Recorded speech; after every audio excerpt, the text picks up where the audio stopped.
All right, this is John Kohler with GrowingYourGreens.com. I had a question the other day about harvesting.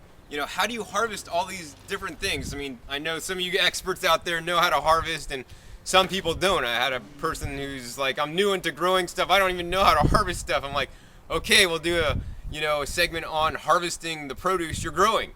So what I'd like to entitle this is actually called sustainable harvesting. Basically, how I harvest is I harvest, a couple leaves off each plant, or sometimes a leaf off each plant, so the plant can continue to, grow. So I'm going to give you examples today of basically sustainable harvesting and not sustainable harvesting. Here we have spinach. So I see all these different spinach plants, and my eyes will go to the spinach plants that have the largest leaves, because those are probably pretty much the healthiest and doing the best.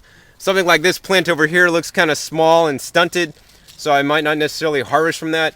I'll come over here to this big leaf here, and when we're harvesting, and especially if we're eating it, in its raw and natural state, we want to try to pick some of the smaller things sometimes. So we don't want things that get too big, because then the fibers get really hard and hard to break up and chew. So this one here, I'll pick off 2 leaves off this plant. We'll maybe come over to this guy. This is a pretty big leaf here. We'll come and get that one off. But you can see some of these plants over here are small. Now, I might maybe pick 1 leaf off this, but I won't do that until all my other plants are thinned down to be about that small size. So you can see I could really go and really have enough spinach here to harvest a whole bunch. Actually have probably about a salad's worth if I did that. See, now if you weren't doing this right, what you'd do is you'd come over, and I don't recommend doing this. This is just an example. The other way people harvest spinach is you could just take the scissors and clip the whole thing off and clip all the leaves off. But see, what you do that, you're shooting yourself in the foot, because now this spinach plant can no longer make you any food. You just cut it off. It's going to die, and now it's not going to be good. So let's go ahead and move on. We'll move on to, let's see, I got arugula in this front bed.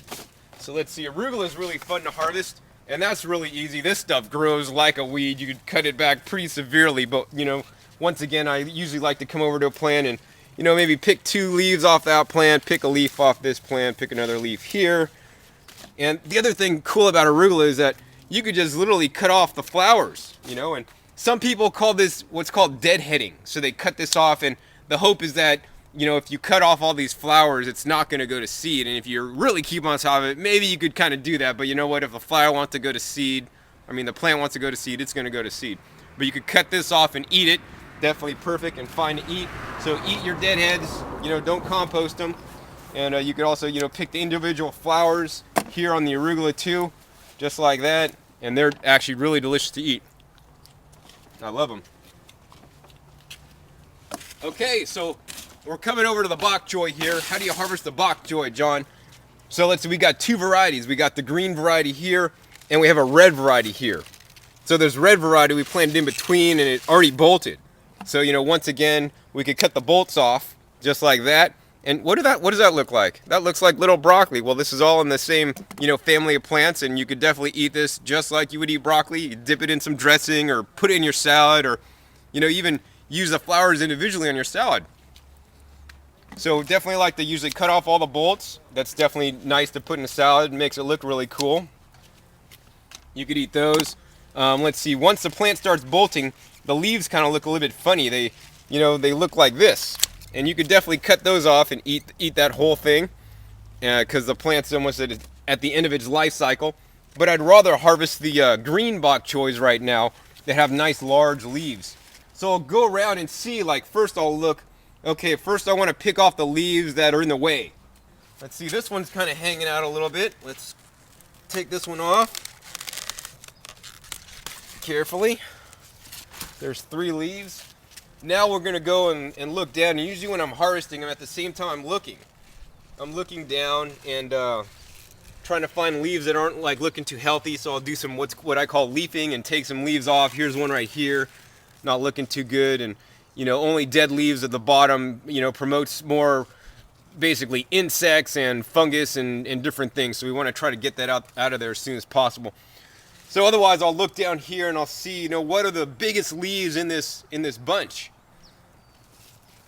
And let's see. So here's a nice big leaf, and I'll harvest outer leaves on the bok choy.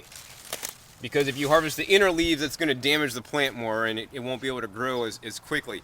And when harvesting, you always want to leave enough leaves on the plant so that they have enough, surface area to do more photosynthesis. Remember, the more leaves you leave on the plant, the faster overall it's going to grow. If you strip a plant back to 2 leaves coming out, it's going to take a long time to regenerate. So by going around to each plant and just taking 1 leaf, your garden's going to be more lush, and you're going to have a lot more food because it's going to be able to regenerate and grow back quicker. Let's go harvest some lettuce sustainably and unsustainably.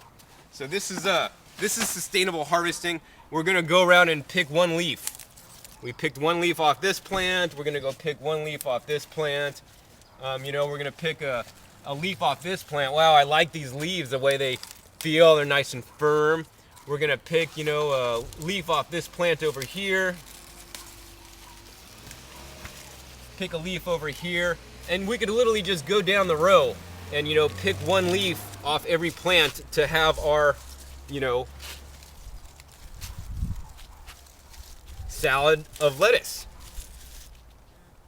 So the question is, John, why don't, they sell lettuce loose? Well, sometimes they'll sell baby lettuces loose like this, but most of the time, this is a very labor-intensive way to pick your food, and industrialized, companies that want to make a profit, this is just way too much labor, and labor is one of the most expensive parts of the equation of growing food. So they would rather just plant it all and then just in one fall swoop cut the whole thing up and then sell the whole thing. Plus the other thing is that these individual leaves don't last that long. So I encourage everybody to only pick as much as you're going to need for that meal and then eat it right away. And don't save it, don't put it in the fridge, because this is our fridge. We don't need refrigerators if we're growing our own food. Nature is our refrigerator. It gets cold at night, keeps them cold. In the day it warms up and everything's still alive and growing. And when things are alive and growing, they don't need to be refrigerated. Happens all naturally. Okay, so this is sustainable harvesting, picking 1 leaf, maybe 2 leaves off each plant, depending on how big the plant is and if it could afford to give you 2 leaves. All right, unsustainable harvesting. Let's do it. Okay, so this is unsustainable harvesting. We're going to come down on the bottom of this lettuce plant and I chopped the whole head of lettuce off. So imagine if you did this for 100 days, or depending on how many heads you eat a night, your lettuce would be gone. But in the same token, I could go around and pick 1 leaf off every plant and be eaten for a lot longer. Some days, I'll go out and I'll feel like I just want a whole head of lettuce. So I will harvest them and then we'll, replant that one. The other thing that's nice about lettuce, and you can kind of see it's already happening on this one, is this is cut and come again. So you could cut this literally, it'll start to put this white milky stuff out and bleed. But also what's going to happen is out of the main stalk, they'll have these other heads or more lettuce leaves growing. Now they will grow back, but they don't usually grow back as fast as maybe planting a new plant. So, you could play around with that. If you usually, most of the time, I'll pull those guys out in most cases. So unsustainable harvesting, in my opinion, is harvesting whole heads at one time. Don't do it. Okay, so let's come over to the kale bed now and do some sustainable harvesting. Once again, we have the red boar kale, and it's going to flower, so definitely I like to cut off the whole top, basically top it, and take off the flower, so to promote hopefully more leaf growth. We could definitely, cut off, I feel this plant has enough leaves to give me 2 leaves off that plant. We could cut a leaf off this plant here. We could cut some red Russian kale, cut 1 leaf off this plant. And if you just went down the line and did 1 leaf off every plant, you'd be in pretty good shape. If your plant is not bolting like this, so this is when it's bolting and it's going to go to flower and seed, we're trying to stop that. But on the same token, if your plant is not yet bolting, I'll show you what you don't want to do. So here's a good example of a plant not bolting. So here is basically dinosaur kale. And this dinosaur kale is heat resistant and it doesn't bolt like these other kales in here. And right in the middle here is the new growth. So you could see the new leaves coming out. So this is a baby leaf here, and there's probably even a smaller baby leaf inside there. growing. And what you don't want to do is just take it and snip off this main stalk where the new growth is coming out. Because if you do, what'll happen is the plant will eventually throw out, or hopefully throw out, 2 new shoots where that was, but now it's going to take a lot longer for that plant to regenerate. So on an older plant, we're only going to want to clip off the larger leaves and not where it goes to flower, because that's also where, you know, the growing tips, where it grows the most from. So only cut off the growing tips when it's bolting or flowering, and if it's still in the leafing stage, you know, don't cut them off. So I think we're good for today. Hope you've learned more about sustainable harvesting some of your leafy greens in your garden, or that you're going to grow here, hopefully. So this is John Kohler with growingyourgreens.com, and keep on growing them greens and harvest them sustainably.